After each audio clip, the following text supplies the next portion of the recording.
Hey guys, Forty here, also known as Sonic Element, and we're going to have a quick look at the Momentum project that I collaborated with Dreamy on. Typically, most of my projects I try to lay out in 4 sections, so you'll notice drums, bass, melodic, and effects. Now, I'll admit that Jack did a lot of work on this track. He actually ultimately had a completely finished track, which was already great in its own right. But obviously we wanted to make it a collab, so just put my spin on it, changed the whole melody up, added a few extra layers, and just added that kind of sonic element touch to it so that we have that nice blend of the 2 styles. So the drums are quite banging. A lot of these layers, I'll admit that Jack actually put together. The main things that I tried to do with the drums was to add the extra hi-hats and a little bit of extra movement, particularly here, the offbeat sort of hi-hat. My tip with doing this is not to use something that's a kind of typical 909 sound.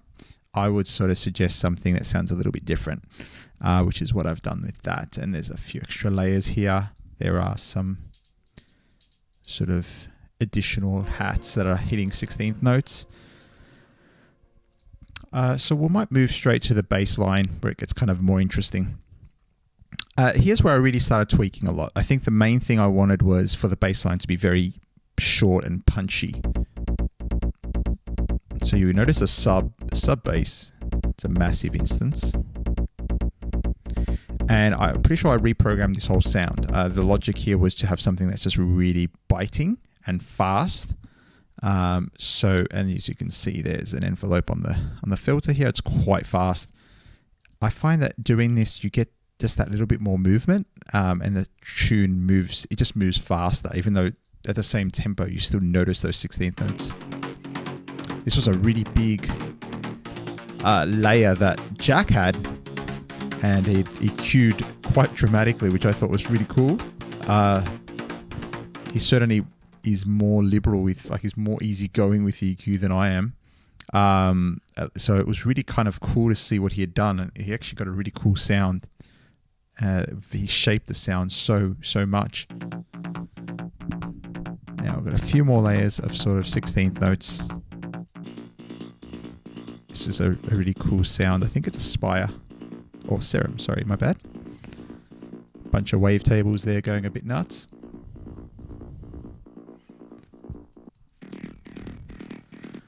Just gives it that little bit of color, a little bit of that grit that we always love in our bass lines. More 16th notes. I really like this sound, actually. I think it's a preset. Yeah. This was another Jack special, so he did really good on that.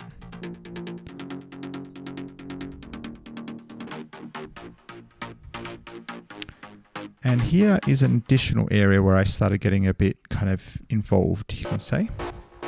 And just started adding those kind of harsh metallic sounds. I'm pretty much always reaching to massive to get these. And just almost always you're always going to see phase oscillation happening. I think Massive X, I've been playing with that. Man, that is a beast. That's going to takes it to another level. And here I've got, just a bit lower. I think it's down here. So here there's sort of a pattern. If you just hang tight for a sec, I'm just going to solo both these 2 tracks so you can hear this pattern.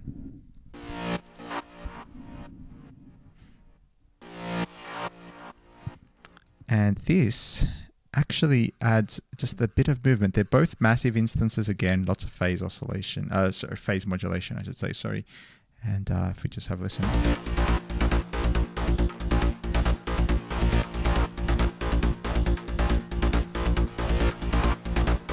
I really like that sort of hit on the downbeat. You kind of have something that's quite hard on the side chain, and it just hits as soon as the bar starts. It just kind of, I think it just gives that little bit more impact. You've probably noticed I've done stuff like that on quite a few of my tunes. So that is the bass line. Let's check out the melodies where it gets even more interesting.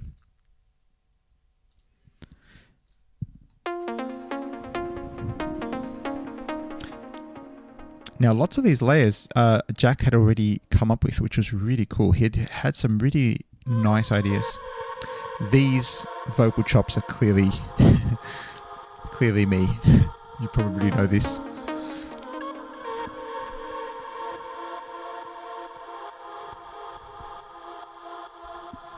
So typically I will take a vocal sample and I will chop it, do some transposing. This second channel is literally just fed, I believe, straight through a reverb. There's not much else actually. I probably, as you can see, look, there's very little of the dry signal there. It's literally just a sort of atmospheric.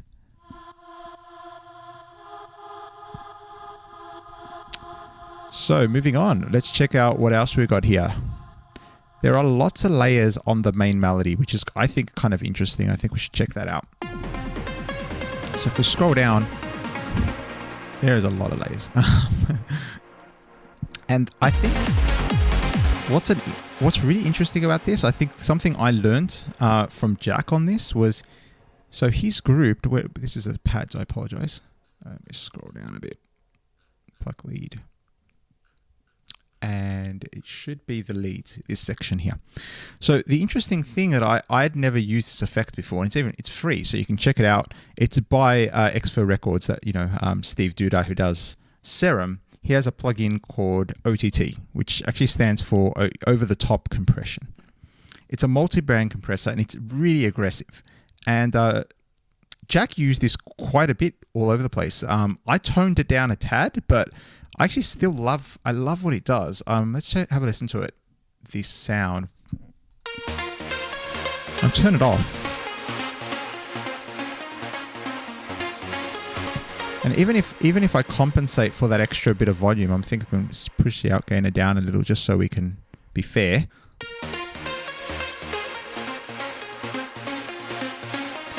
It's adding presence in the treble. It's adding sustain. It's actually doing lots of cool things. So I think if you use this and don't abuse it, which is so easy to do, it's actually really, really cool. It really glues this sound together. As far as individual layers,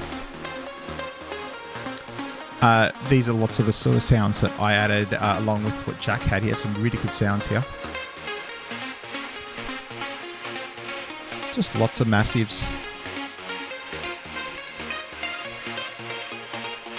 This is another layer I added. I typically like to add something kind of weird sounding to the lead, like in addition to the sawtooths and the super saws. I always add something that just sounds kind of odd.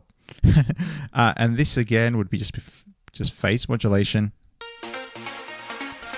Doesn't quite sound like a super saw, you know? And when you add it with the rest, you get just that little bit of something different, something that kind of stands out from just a typical super saw. Let's have a listen to this sound. So there's your very typical super saw.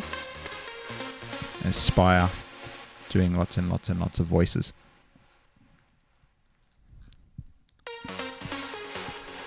One other area that I guess I typically have not used a lot of pianos in my Sonic Element music. I think it's just this sort of I used to before I produced Sonic Element, and I really struggled to get that sort of aggressive sound I wanted. I think I was a bit too, I was too focused almost on getting the melodies and the sort of gentle sounds, that I wasn't on the looking at those important sort of aspects that make the track really punch. But it was kind of nice to see this again. Obviously Jack likes pianos, and he's got this beautiful dreamy piano sound with lots of reverb.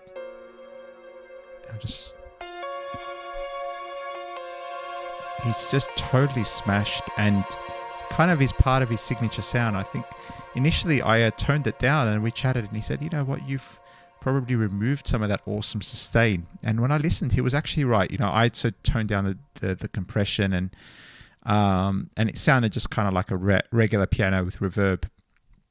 But we kind of went back to that, and he sort of said, hey, why don't you bring the compression back in again, make it more strong? And it really does, it does glue it together. I think in hindsight, you know, I should have probably left it alone.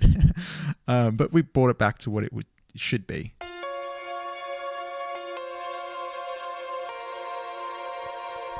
And the reverb just carries and carries and carries, primarily not only because of the decay, but also because of that compressor that's after the piano and the reverb. So that's a good tip. If you want your reverb to really be very prominent, especially after the notes have finished sounding, add your compressor after the reverb. So you have to use an insert for your reverb, not a send, and you'll need to add compression afterwards. And that way you are compressing both the original sound and the reverb. It's a really good trick that you can use. Just again, be careful how far you go with it, because it can get very muddy if you've got lots of things going on with the sound. Now, as far as pads, there's a bunch of layers as well. One thing I wanted to add in this break, let me see if I can dig it up, was I wanted to add a Rhodes piano. Let me see if I can find it. Here it is. I like Rhodes pianos. I know it's not really, I think above and beyond I've used them occasionally.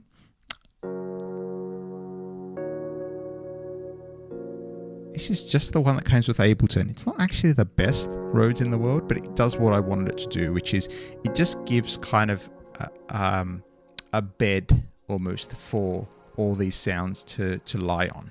So especially here during the break,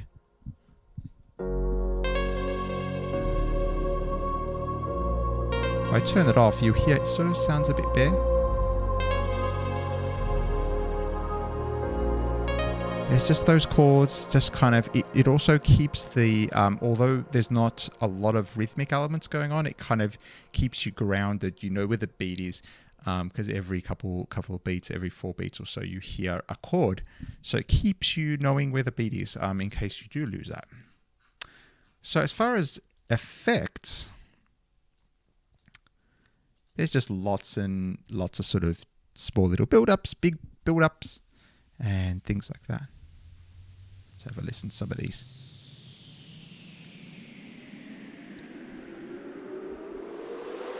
This is when we're building up and it's like, oh, okay, let's just rise and rise and rise in pitch.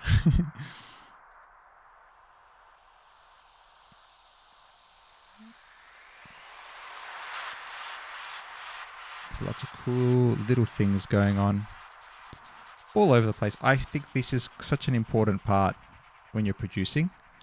It kind of separates those who may be beginning, who haven't had much experience, with those that maybe have been doing it longer. And so if you're kind of new to production, definitely pay attention to how every sort of phrase transitions to the next phrase. It's quite important to have little lead ups and things like that. It really helps keep the track interesting. Things like that. And just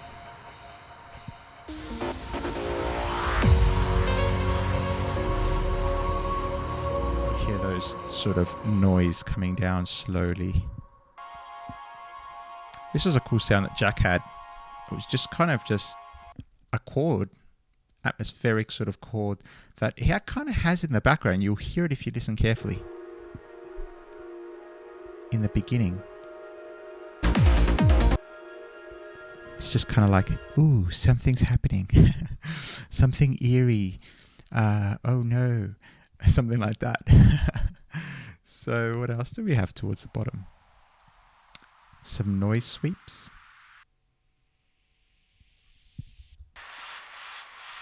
Probably the only other last thing worth mentioning with this track is the main melody. So originally Jack actually had his own main melody, and I wasn't just completely convinced. It was good and I liked it, but I just wanted the track to be very uplifting. So I kind of tried a few things and ended up with this melody you're hearing. And the vibe of the whole track changed a lot. And it's not necessarily to the better, it's just different. The original had a more It had a really banging sound, but it kind of, I felt like it was bringing me down a little. Almost, it was kind of a bit more emotional. And this, I wanted it to be emotional. Obviously, we have that in the break, but I wanted it to really kind of bring us all up when everything kicked in. So we have kind of our emotion, but we wanted something that when it drops, it just kind of...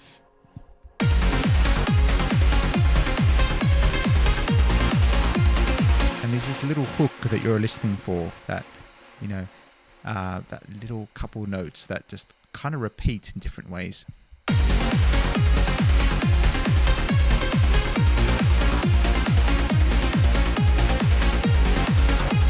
Just that little hook here.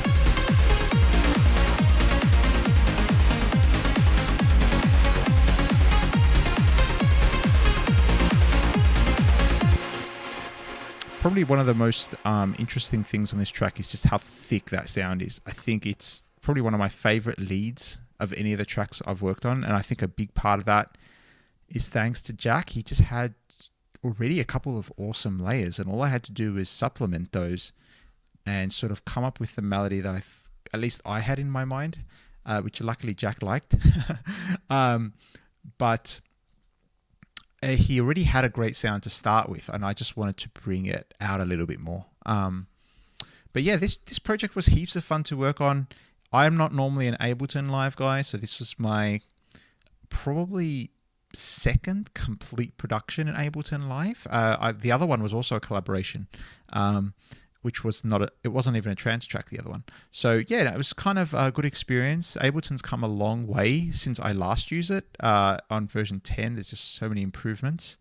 Probably the only thing I'll say that annoys me a bit, and it's still happening, you can see it here, is there's a little bug. Just be aware that if you're using Massive, you need to, every time you open your project, you need to click this button to go back to arrangement, and otherwise your automation doesn't work. It seems to be specific to Massive.